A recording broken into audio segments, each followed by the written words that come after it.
Hello, and welcome to Overcome a Mental Health Podcast. I am your host, Travis White, and I am very excited to be with you all today. This is a place for you to share your mental health stories, and I'm also excited for tonight's guest. I'm speaking with Jayne Reynolds. Jayne is a board certified holistic nutritionist, level 2 certified nutrition recovery coach, and Amen Clinic certified brain health professional. Jayne, how are you doing today? I am doing fantastic. Thank you so much for asking, Travis, and thank you for having me on the podcast today. Well, it's a pleasure to have you. I'm just going to turn the time right over to you. We'll dive right in and take us on your journey. Yeah, I got into this field of work because I was struggling so much with my mental health. And I know a little bit before we chatted, you said that you had struggled with some of that yourself as well. And it is really a challenge and it's very difficult. Mine started with the birth of my first child. I had an E. coli infection right after she was born. And they took me into the hospital. They gave me 7 bags of antibiotics over 3 days. And in the process, they saved my life, there's no doubt, but it decimated my gut bacteria. And we look back on it now and we say, oh my goodness, back then we didn't know about the role that gut bacteria plays in helping to create our neurotransmitters and give us peace and joy and all those wonderful emotions. And so when we strip them out, leaves us in this position of being really emotionally bereft. I didn't know that. We didn't know about reseeding the gut. We didn't know about putting good probiotics in after doing such a hefty round of antibiotics. And so these panic attacks just started, and they started really slowly. I would have every couple of months. I thought that I was dealing with hormonal imbalances. I was a new mom. Postpartum depression is a real thing. The doctor was probably 70, white coat male, saying, you're just a new mom. What do you expect? This is how it's going to be, but it'll balance itself back out. Well, it didn't. It just got worse and worse and worse over the course of the next 7 years. And by the time it came to like this pinnacle where we absolutely had to do something about it, I was having anxiety attacks 3 or 4 times a day. They were lasting for an hour, hour and a half at a time. I was calling my husband home from work frequently. I had 3 children by that point. I have my eldest is 13 months older than the twins, so I had my hands really, really full. They were 3 and 4, and I was just struggling to exist. Everything was triggering panic. I'd go to the gym because you try and do some exercise because it's supposed to be good for your mental health, and I'd end up flat on my back having a panic attack in the gym. I was not able to drive. I had chest pains. I ended up in the ER one time thinking I was having a heart attack. So all of these things just made living very, very difficult. And I can't say that I got to the point where I actually wanted to do something about hurting myself, but I sure as heck wanted to go to bed and go to sleep and never wake up because I just didn't know how to fix all these things that were going on. I was very frightened about everything that was going on in here because it felt so intangible. I didn't know how to get to the fixing part of that. And I was a bit afraid about the stories that I had heard about getting mental health fixed, which usually involves some kind of inpatient psych stay, medications, all the rest of it. And mind you, at this point, I was on antidepressants and I was on benzodiazepines, and none of that was helping. So yeah, I was really kind of concerned about somebody coming in and taking my kids from me or locking me up and throwing away the key. It was a very scary and very overwhelming time. The whole world was just a very overstimulating place for me to be. Yeah, that is scary. And I've been into some of those harsh panic. I should say mine, I don't want to use the word panic attack for me, but like really bad anxiety and some deep, dark depression. So I've been in those shoes before, and it's scary how overwhelming like the world can feel in those moments. Oh, I'm curious though, what the attack to you, was it basically just like the hyperventilating, lack of breath and the normal stuff, or was there something specific to your panic attacks that you don't really see in anybody else? No, I think they were broad in general, like everybody else's. I had chest pain sometimes with them, sweating, very nauseated, sometimes throwing up with it, just because I was so overwhelmed with things.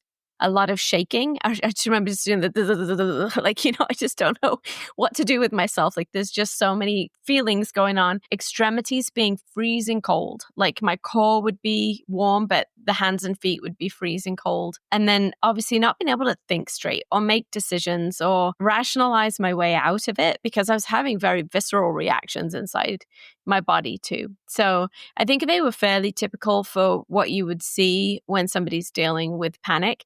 And when we get to it, I'll talk about how that really probably wasn't so much panic and anxiety as it was low blood sugar, but we can talk about that in a few minutes. Yeah, that sounds great to me. So, what was your kind of a breaking point to actually go the holistic direction? What did that look like for you? Yeah. So I had a friend reach out to me and, we'll take one step back from that actually. My mom Okay. got really concerned about me, which I have 3 daughters. I would be very concerned if they were in that position too. Mhm. We have only had to take one emergency trip either side of the pond. That was her emergency trip, was to come and see me and help when all of that was going on. And the first thing she said, and I just have to give credit to this, was we need to pray and we need to get the elders of the church to come and pray for you. And I think that was a massive turning point. And it wasn't like I hadn't sought divine intervention. It wasn't like I hadn't prayed to that point. But certainly going through that process, the elders came, they prayed for me. And within 2 weeks, I started getting answers that I hadn't found for 7 years. So I think that was a massive catalyst. So faith is a very important part of my journey in all of this. But then the next thing that happened was a couple of weeks after that, a friend reached out to me and said, I see you trying. I see you doing all the conventional things. She was far more holistic. She was ahead of her time. And she said, I just think you probably need to speak to a naturopath. And I had no idea that a naturopath existed. I didn't know what they did. I didn't know why they were different from a regular doctor. So she explained and she gave me the name and number of her physician. And I went to see her. And we started with some really basic things. I remember her standing there asking me, my husband was there, my mom was there, and her saying to my husband over the top of my head, do you have any guns in the house? And he said, no. And she said, good. And I hated to tell her that my issue was with sharp objects. It was not, I couldn't care less about the guns, but I had to have all the knives and scissors put away at all times. I just didn't feel like I trusted myself. And so we had a conversation. She started with some really gentle stuff. She wanted to do minerals. Let's make sure you've got all the mineral cofactors that you need. And we did that for a couple of weeks and it wasn't kind of fixing everything. So we did Bacopa, which became one of our go-to remedies for the family, which helps calm the GABA pathways. So she gave me that and that started calming things down a little bit. It was very helpful. But then she did neurotransmitter testing with me and we started looking at this amino acid piece of the puzzle. Where are my aminos insufficient? What do I need as the building blocks to help support my health? Because I was having panic attacks, everybody assumed that it was a serotonin deficiency, and they had me on these SSRIs. But the truth was, when we looked at my neurotransmitter pathways, the things that was struggling were my dopamine pathways. And when we started supplementing with aminos, it started turning things around a bit. And then it was probably a few months later. I always had gut issues. That's another long part of the story because obviously we had so much stuff going on. But I went to a chiropractor talking about the gut issues, and he suggested going gluten-free for the digestive problems that I was having. And so it took me about 2 weeks to decide to do it because if you've looked, gluten is in everything. So it was a really serious commitment to take that out for 2 weeks. And about a week into being gluten-free, I woke up one day and thought, I haven't had a panic attack all week. And they had been so intense and for so long, and they were just gone. And I thought, oh my gosh, if this is this one thing that I was, I didn't know about this one thing. What else am I missing? What else don't I know? So we got delayed food sensitivity testing done and it never looked back, right? It just made so many changes, started cleaning up my diet, taking out processed foods. and then decided that I wanted to go back to school to learn how to do this for other people. So that's when I got the board certification in holistic nutrition and started niching out with this mental health field and learning that there's a lot of people that really care about how we are supporting and nourishing our mental well-being. And so there's a lot of people out there, a lot of greats ahead of me to learn from. And it's been a fun path figuring that out as I go along. Yeah, that's so cool. I did a lot of the testing too. I had some Mm-hmm. medical problems that resulted in really bad depression and anxiety, and wasn't until last year that I actually went the holistic route and got some blood work done and started seeing a difference. I haven't gone completely gluten free, but we pretty much eat gluten free in the house, Mm-hmm. and then we cut back. We have no sugar in the house. We have some more. It's called allulose, Mm-hmm. and I've seen a huge difference in Mm-hmm. how I feel. Can you explain how physical nourishment impacts mental health? Yeah, I mean, that's a broad topic. I'm going to be teaching on it at Amen Clinics next month. And at the end of this month. I'm super excited about it. And so I was just pulling that all apart this afternoon again. Like, how do I concisely say this? I've got 45 minutes, right? There's Hmm. so many different pieces from the first thing that is like really, really crucial is making sure that your digestive system can actually receive the nutrients that you're putting in. So when you're cleaning up your diet, that's a really great start. And we always help our clients to start, just replacing. If you run out of regular bananas, buy organic bananas. If you run out of regular peanut butter, buy organic peanut butter. We start cleaning these things up. But if your gut is so inflamed that you cannot absorb those nutrients that are going into your body, then you're not going to be able to utilize them. If you haven't got enough stomach acid to break down the proteins, then you're not going to be able to utilize those to make your neurotransmitters. So when we're working together with someone, we're working really hard to make sure that they have a really good foundation for digestion.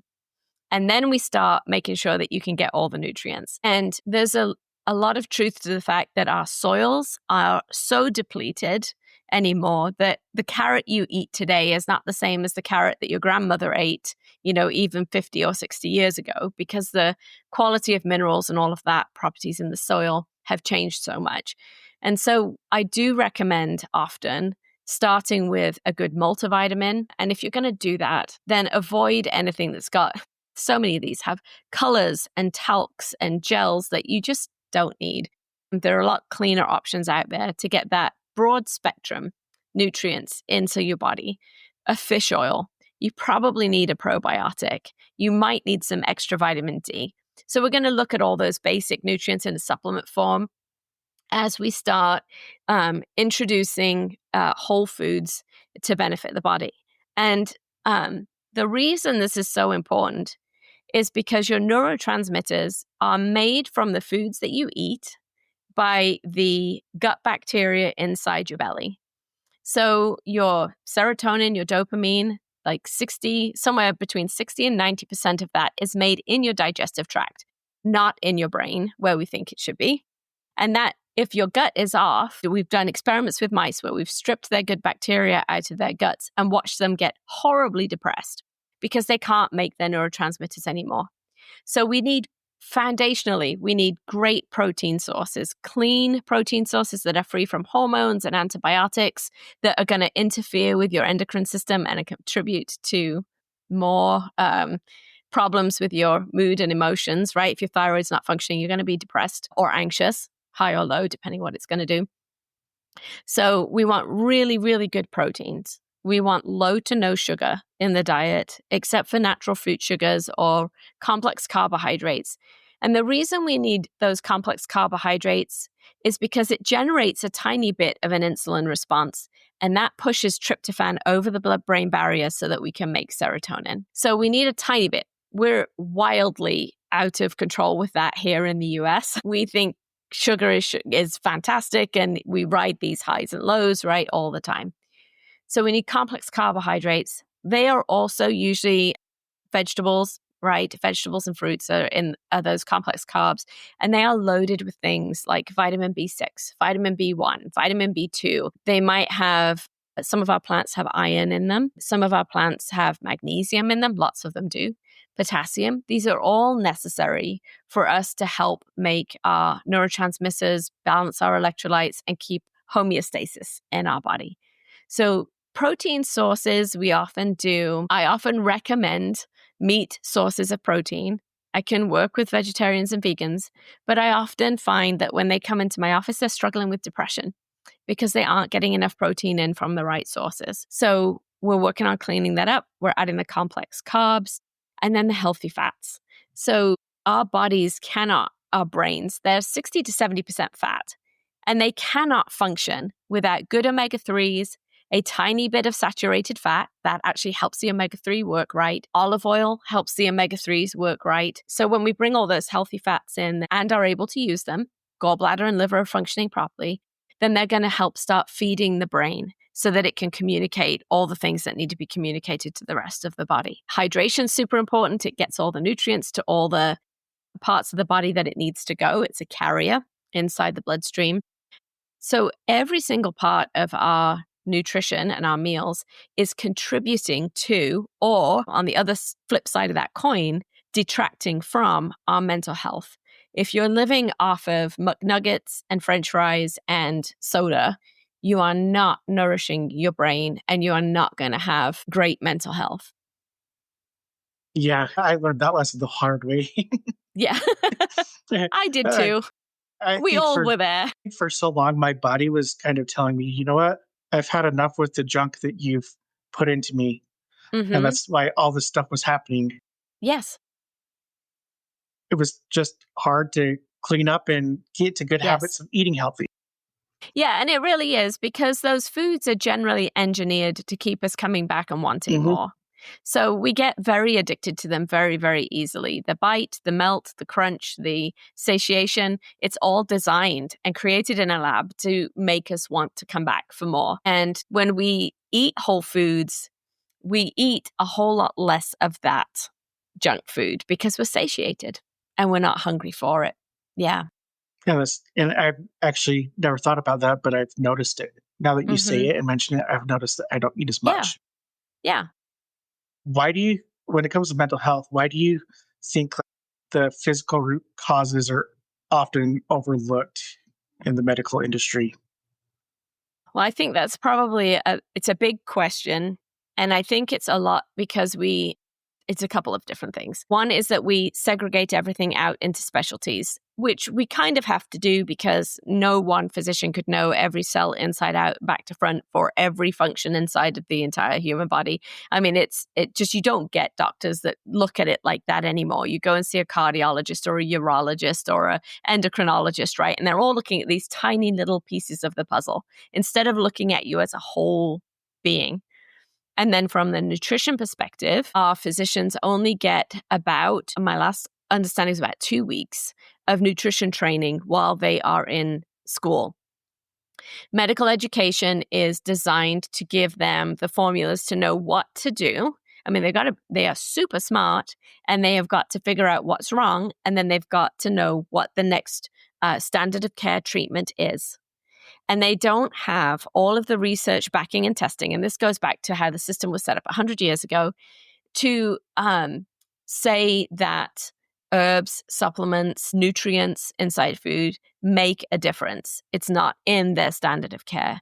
So we get this holistic piece missed. I was meeting with somebody the other day who had gone to see a conventional physician because she was struggling with some extreme symptoms.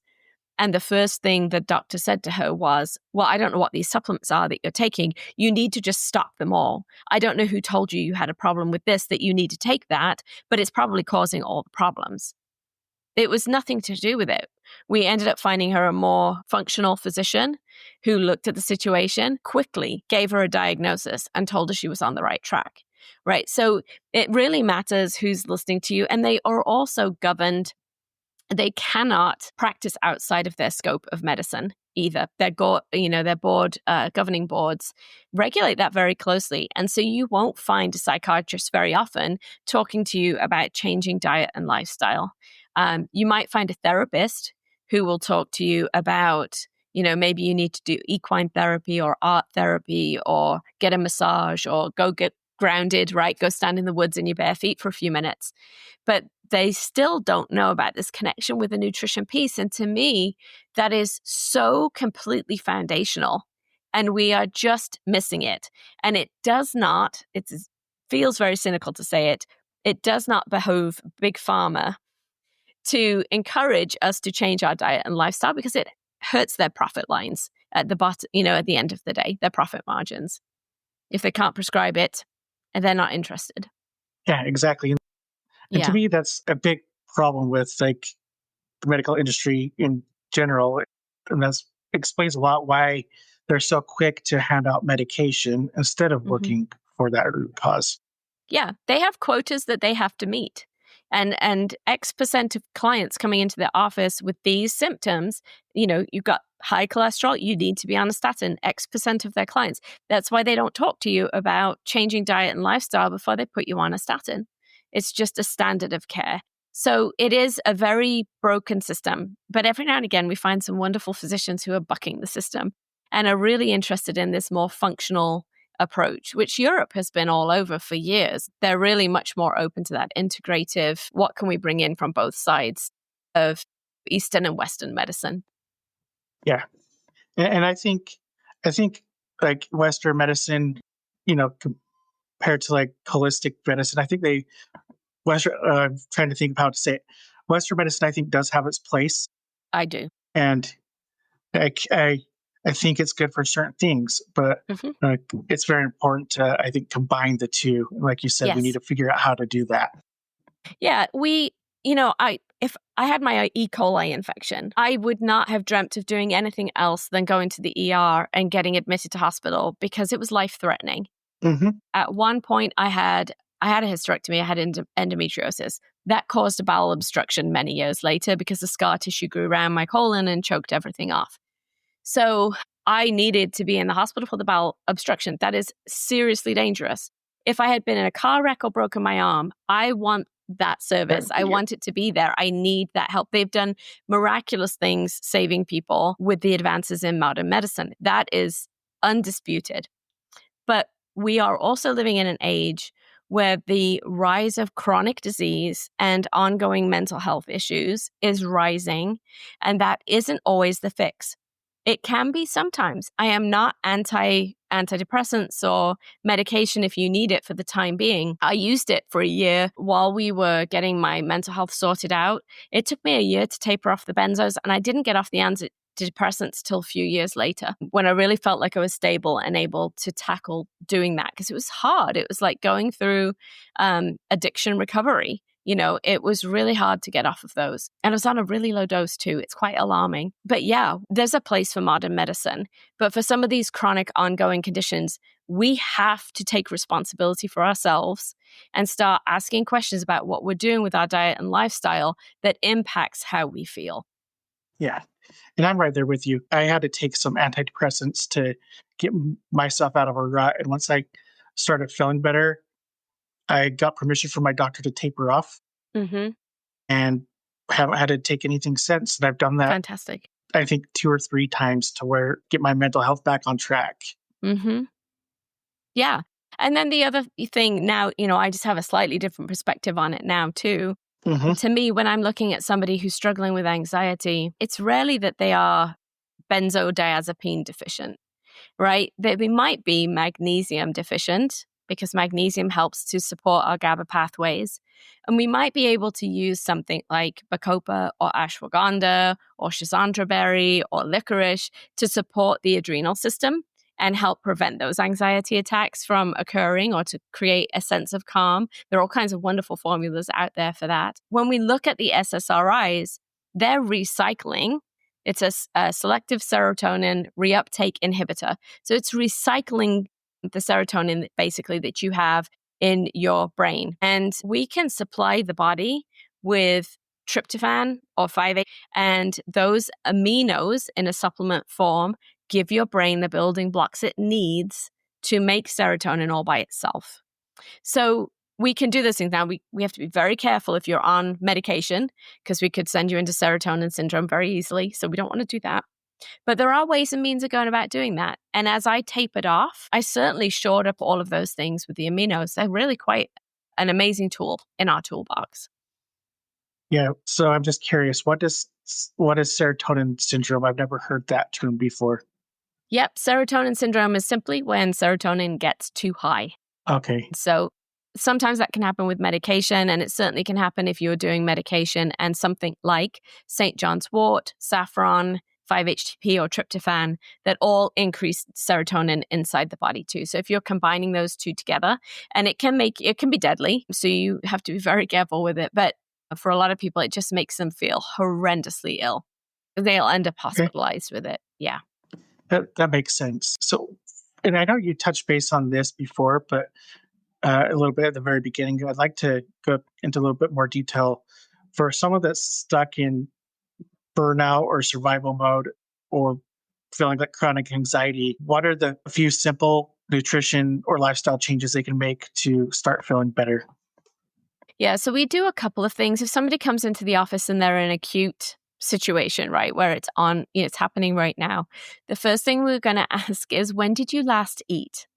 The number of times that I have had clients in my office, I got to know one really well, so I was able to be this cheeky with him. But he called me, he was having a panic attack at 4 p.m. And my first question was, what did you eat today? And he said, well, I got a Starbucks lemonade on my way to, and I got Starbucks egg bites as well. And I said, okay. He goes, yeah, but I didn't eat the egg bites. I just had the lemonade iced tea. I said, okay. And he goes, it got really busy at work and I forgot to eat my lunch. Okay. I said, have you eaten anything today? No. All right, it's 4 o'clock and you're having a panic attack. He said, yeah, I can't figure it out. I can't get warm. I'm huddled under a blanket. I'm shaking. My thoughts are racing. I'm sweating. I feel sick. Like everything's going sideways. I said, all right, I just want you to go in the kitchen for me and grab a handful of nuts. He was not dairy free, so he had cheese and we got him a little bit of fruit. And I just stayed on the phone with him while he ate. And about 20 minutes later, he said, my gosh, I feel human again. I feel normal. And I said, yes. I said, I've never had anybody pay me to simply tell them to eat. Like, all you need to, like, you're a human being and you have to fuel your body. You cannot run all day not eating because you have low blood sugar. And that's what's happening. Your blood sugar's tanking. So we are making sure out of the gate that everybody is eating some kind of protein every 3 hours. I don't care if you have a protein shake in the beginning. I don't care if you are grabbing a cheese stick, as long as you're not allergic to cheese, like whatever you need to do to just get some protein inside you every 3 hours. That's the baseline. And then we're going to take out those added sugars that might be spiking highs and lows. And if we need to, we will do a supplement as well. So I do an assessment with everybody who comes into my office to make sure that their symptoms are all serotonin related or maybe dopamine related, to see where they fall. So we can do a broad spectrum amino that covers all the bases if they're high in all the areas. Or we could maybe do some 5-HTP, or we could maybe do some adrenal support like some Bacopa that's very, very calming and they can take when they're having an acute anxiety issue. Glycine sticks work really well for that too. Inositol works really well as a supplement for anxiousness, and that's tied in with blood sugar regulation. It works like a natural form of metformin.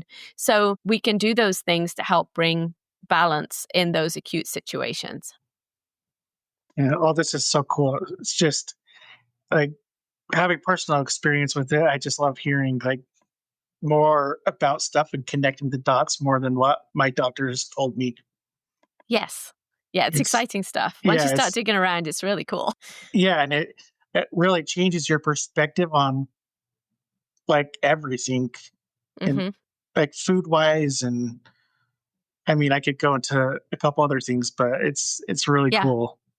It just starts making you ask, okay, I might be labeled as having anxiety or I might be labeled as having depression, but that is a symptom. So what is the root cause? And is the root cause really a lack of benzodiazepines? I mean, it really could be brain trauma. It could be environmental. There have been Hmm. seasons at work for my husband and myself, both that have been so stressful that it has definitely triggered more depressive thoughts or more anxious thoughts, right, in seasons. But So it could be circumstantial, I guess is what I'm trying to say. And you could have been through a big trauma like a car accident that's made you very unsure about getting into another car and driving it again. So there could be these very real things that have happened around you. But also, it could be that your thyroid's not functioning properly, or that your blood sugar is too high or too low, or that your liver is not clearing toxins out of your body very well. So not to make everybody paranoid, but just to start asking, well, what's going on inside my body? Like my favorite saying that I have is mental health is not all in your head. Because it's not. It's like all inside your body. Those are usually the things. And these are great because we know what to do to fix these things.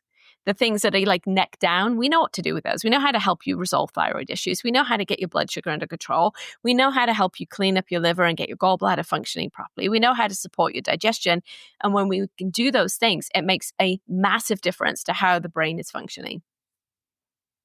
So I want to take a step back to when you first started getting treatment and went holistic. How long did it take you to, like, when you started taking supplements and doing all the testing and eating differently? How long did it take you to see results and actually start feeling better? It's a long time ago. It's 2004, so we're talking 21 years ago. But to the best of my recollection, it took a few months for me to start feeling calm. And I do remember the doctor saying to me, "How long did it take you to get into this mess?" And I was like, "Well, like 7 years." And she said, "Yep. So we're not going to fix it overnight, but trust me, and 6 months to a year from now, and you're going to feel better." So each different step made a massive difference for sure. Like the minerals and things, not so much so. Keeping me hydrated perhaps wasn't the right piece in the very beginning. But then moving further along and getting the help with the aminos, we can see effects from those within a week. We can see taking out delayed food allergies within 1 to 2 weeks. We can start seeing massive changes. And the thing that I have to say about my journey is that we were piecemealing these things together. We were like, oh, what about this? Oh, what about that? Oh, what about this?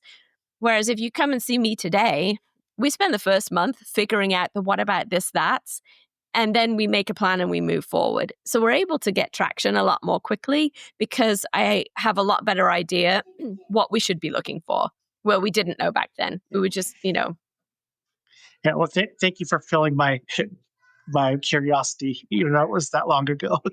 yeah, you're welcome. It's just these things hit my brain. I was like, yeah, yeah. So Yeah, thank you for.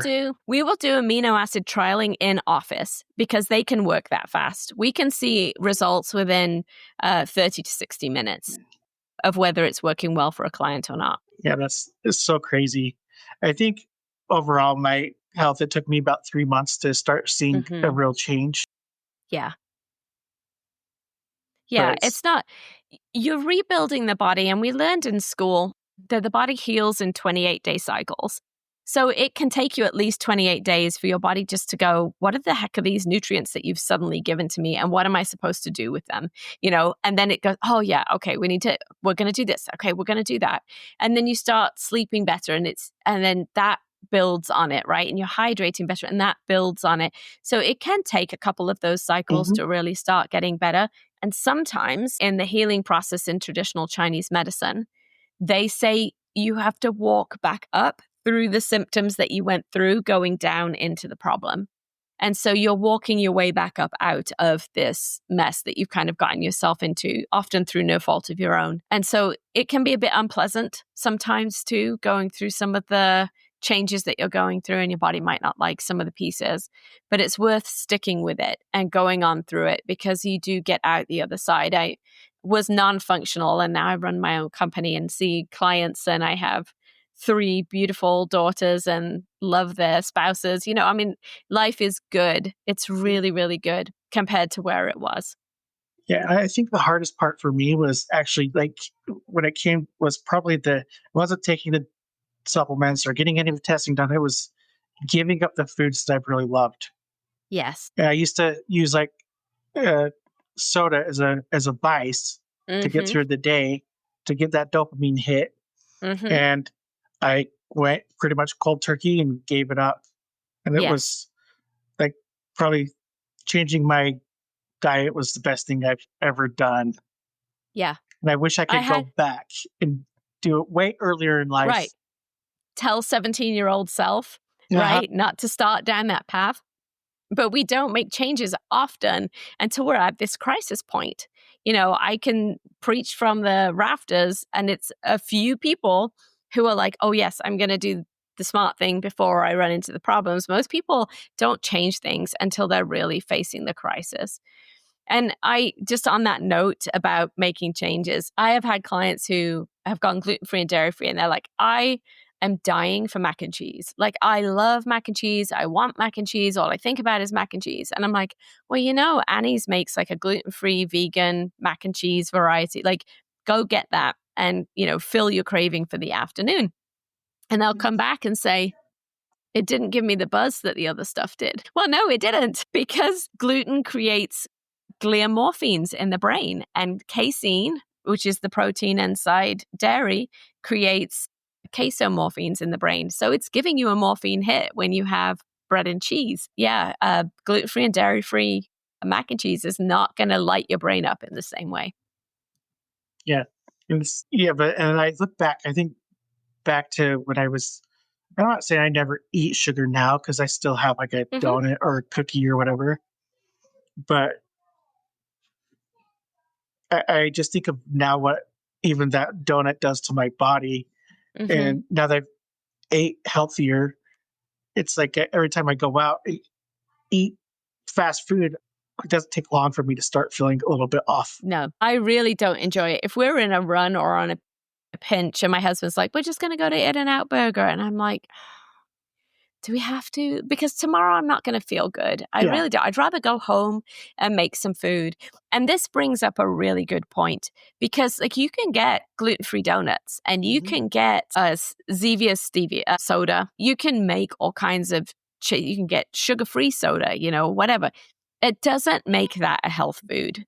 Just because it's gluten-free and dairy-free does not make it a health food. So we're working in our office to get you back to whole foods, to food prepping, and making that as easy as we can. But cooking up, chicken and beef and pork and fish, and then doing your side vegetables to go with it, and making that meal, the healthy thing, instead of filling up on all of these highly processed, gluten-free, dairy-free, very expensive, ultra-processed foods, right? And every now and again, it was my birthday last weekend. I turned 50. We made a gluten-free, dairy-free chocolate cherry cake with coconut whipped cream frosting. And I'm still working my way through it, because it was an enormous cake, even though like 9 of us ate from it all weekend long, and I came home with a few slices. So it's not about always keeping everything out, right? There are seasons of celebration. But also, in the US, it's not like I swear it's not like this in the UK. We celebrate everything, and we celebrate it around the table. There's a national holiday every single month. Labor Day, Memorial Day, every kind of, Juneteenth is coming up this month. There'll be somebody throwing a party somewhere for all the federal workers, right? So everybody's home. So we are always barbecuing. We've always got these massive plates of chips and cookies and cakes, and like just all of this food that does not support our health. So I pick 2 things. I celebrate my birthday, and I celebrate Christmas, and I'm careful with what I put in on those days, but I don't keep it from having me celebrate. Those are good times to celebrate, but I do try and keep it low sugar. And my exciting meal was Italian beef with baked potatoes and roasted vegetables. Like, super exciting. We made it ourselves. Nice. You learn, though, that making yourself is often so much better than the junk that gets put into your food, the oils that are used. Yep. Michael Pollan said if you would just eat at home and make your food at home, you would be probably 80% better than you are if you go out to eat all the time. You have and again, not trying to be a control freak or create an eating disorder, but you don't have control over the ingredients that are going into your foods at the restaurants. There's a lot of times it's soy oil, corn oil, a lot of seed oils, a lot of sodium, and you don't have any control. I remember being told by one guy at a restaurant, I said, I just want steamed broccoli. And he said, oh, health nut special coming right up. Like, great. Okay. So he goes off and he comes back, and my broccoli has got black lines all over it. And I said, what are all these black lines all over my broccoli? And he said, oh, well, when you ask for the health nut special, we put your broccoli in a plastic bag and we microwave it. And those are the burn marks, from it being in the microwave. I was like, that is not a health nut special. Do not microwave my food in a plastic bag. Like, you just destroyed it. Yeah, exactly. Right? Just leached all the chemicals into my broccoli. So, yeah, it's hard when you're eating out. Yeah, it's like, what do you think that bag is doing to that food? Yeah, absolutely. Do not microwave with plastic, people. Oh, that's funny. Most of your anxiety and stuff you mentioned came from being a mom and going through those motions. And so, what advice would you give to a busy mom or caregiver who feels too tired or too overwhelmed to begin healing? Yeah, that is a very, very real question. And actually, you've made me quite emotional asking it, because I think it is really hard in our society. We're often, as moms, I can't speak for dads because I'm not one. So I don't know. But as moms, we are often wearing so many hats and we are carrying so many loads. At the time that my anxiety kicked off, I was trying to hold down a small job as well as managing these little girls who were so small. And we had his mom and his niece living with us as well, because they needed somewhere to stay. Obviously not the easiest situation in the world, just because they had needs coming in. Otherwise, they wouldn't have been there. And so there was a lot of pieces that I was trying to juggle. And I think the thing that became really apparent was that when we put that off and put it off and put it off, we're constantly kicking that can down the road. I used to joke, I'll sleep when I'm dead. I'll take care of myself later. I will deal with that later. Well, later actually comes calling, and it takes you by the scruff of the neck and it makes you sit down and shut up and rest for a while. And it isn't fun when that happens. So if you don't prioritize taking care of yourself now, you're borrowing from the bank, as it were, and going into the red the whole time that you're doing it. And that debt has to be repaid at some point. You cannot exponentially just keep drawing on that account. Your body won't do it.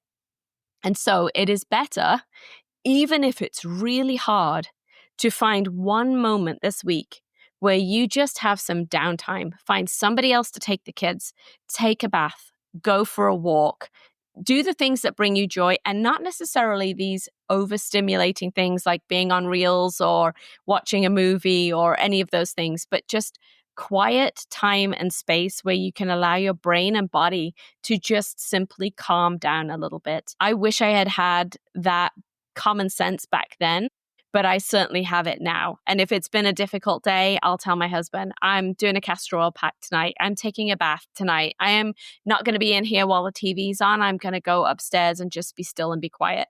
I have got to the point, because my kids are all left home now, but an hour every morning is spent doing breathing practice and reading my Bible.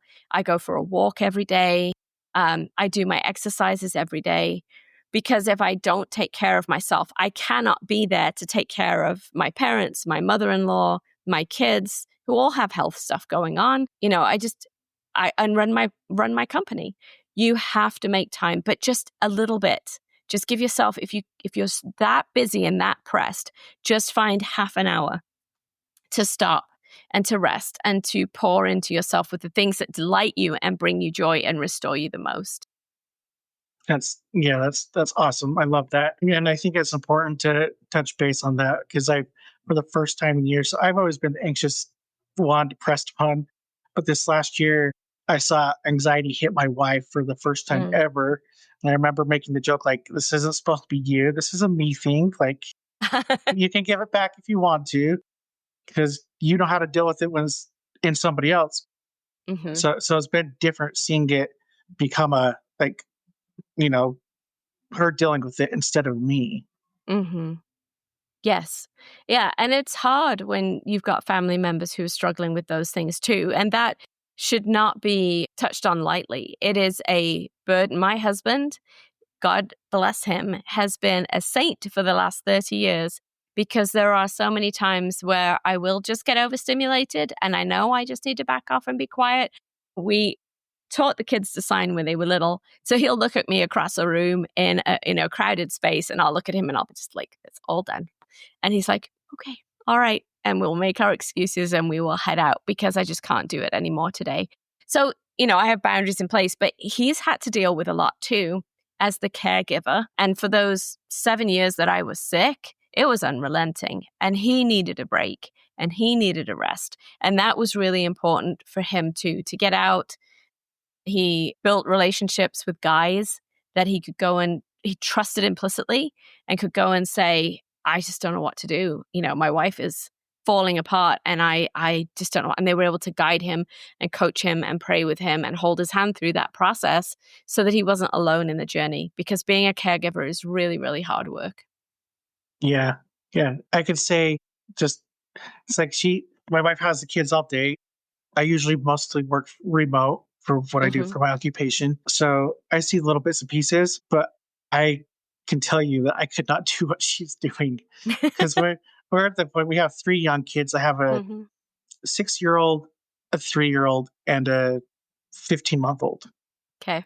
So it's a lot of work. It's And busy. you've felt it with how far apart your kids are. So, but I am getting better at you know, every night or as much as I can, here's 30 minutes. I'll take the kids for 30 minutes. You go upstairs and you relax for a minute. Yep. We did. One of the things that was most beneficial that I learned in school was getting one morning each where the other person had the kids and we were just allowed to sleep.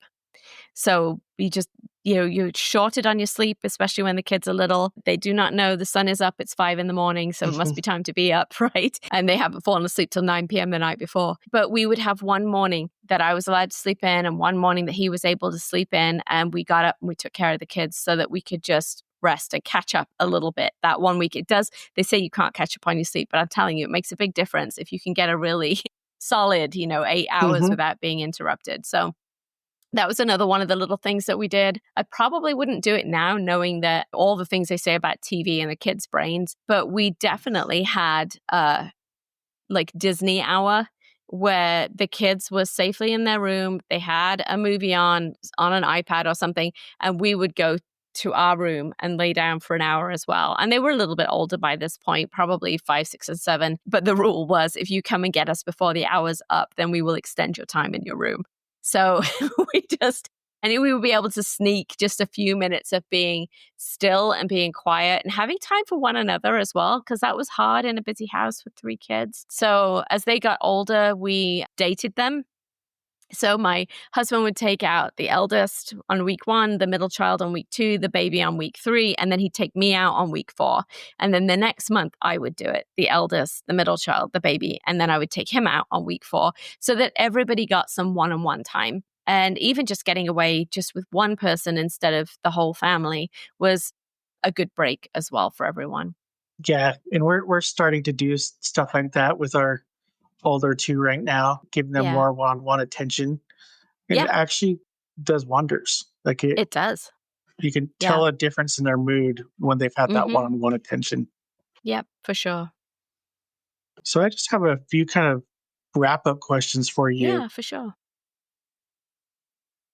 This one is a very general question, but I like to see the different reactions that I get because I can tell you that I don't think I've heard the same thing yet. What do you feel is the biggest stigma to mental health? The biggest stigma. My goodness me. I think one of the biggest things that I see is that people with mental health issues just get written off because we don't really know what to do with it and we don't really understand as society what to do with it. I just see people getting written off, and that is so unnecessary, that they're carrying around a stigma. And when you get diagnosed with it too, you're carrying that on your insurance policies and all the rest of it. And so when you go to the doctor's office and you say you have something wrong, and they look at you and go, well, of course you do, because you have depression and anxiety. You're like, no, that isn't what it is. I need you to take me seriously. So I feel like the stigma is in what we're carrying around and how we are seen as mental, crazy. I mean, there are so many derogatory terms used for people dealing with that, or so much we can't have them handle that because, they're depressed. Whatever it is, just seen as having this lack of capability. And I just don't think once you get to the place where you're more stable, I think it's possible to completely leave that behind and move forward with hope and enthusiasm and healing, to be quite honest, and move away from those stigmas. But I think that's the biggest thing I always saw was just it's them over there. We don't know what to do with that. We will leave the experts to deal with that. And then the experts don't know what to do with us either sometimes. And so I do think in the last few years that I've started seeing a shift and change in that.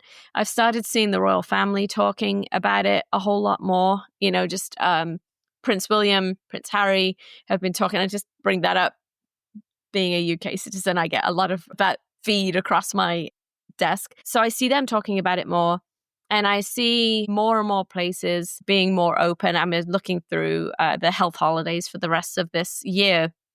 Mental health awareness is on there an awful lot. I think there are at least 3 months dedicated. May and September and October, there are specific, just generally, I know those dedicated to ADHD and depression and anxiety and suicidality and awareness and changing the stigma that goes with that and getting people the help. So, yeah. Yeah, I've actually noticed that too lately, that I'm seeing more things like that come up where Mm-hmm. it's actually putting stuff out in front of people to make people more aware. So Yes. yeah, I love that answer. It's like I said, I get something different every time, and I love all the answers that I've received. Mm-hmm. We've discussed quite a bit today. Is there anything that is on your mind that you'd like to discuss that we did not cover? I don't think so, because we really did. We covered the nutrition, the importance of nutrition. We incorporated the importance of figuring out our physical health and making sure that's holding us up. A healthy digestion, how we can supplement to help us. So I think I'd probably just leave with, I joke a little bit, it's a bit tongue in cheek, that I feel like I'm a hope harbinger. Like, I just want to bring hope to the people that I meet. When we are struggling with depression and anxiety, so often we're stuck in this pit of despair, right? And we don't know that there is a way out. We don't know how to get there, and we feel lost. But for those of us like myself and yourself who have walked that path and come out the other side, I love to be able to stand there and say, look, we did it. And if we did it, then I know that you can do it too. And let me come alongside you. Let me hold you by the hand and bring you with me. And if you need to borrow my hope for just a little while, then you can borrow my hope for a little while. And I've had to do that. I've had seasons of it. In the last couple of years, I went through a very difficult business situation, and my daughter was getting her MBA at the time. And I borrowed her hope. Like, I had to have her help navigating all of the relationships that were going sideways. It's okay to borrow somebody else's hope for a little while, but hope is possible, and joy is possible, and healing is possible, and recovery, and not going back. Sometimes we feel when we're getting away from the edge of that cliff, like it is still so close, and we might go back over it at any given moment. But the truth is, every single day you're taking another step further and further away and giving yourself bandwidth between you and that cliff edge. And it can be a story of hope and healing. And you can join us. We made it. And I know you can too. I love that. Borrow someone else's hope. Yeah. That's really good. Thank you so much for being on the show and spending time with me to have a conversation. I feel like these conversations are important. Yes, I believe so too. If we can just reach one person and make a difference, then we have fulfilled a good purpose. I totally agree with you. Yeah. Thanks again, Jayne, for coming on, and thanks to all the listeners out there. The best thing you can do right now is follow us, subscribe, like our stuff, and share it. Thanks again for listening. Until next time.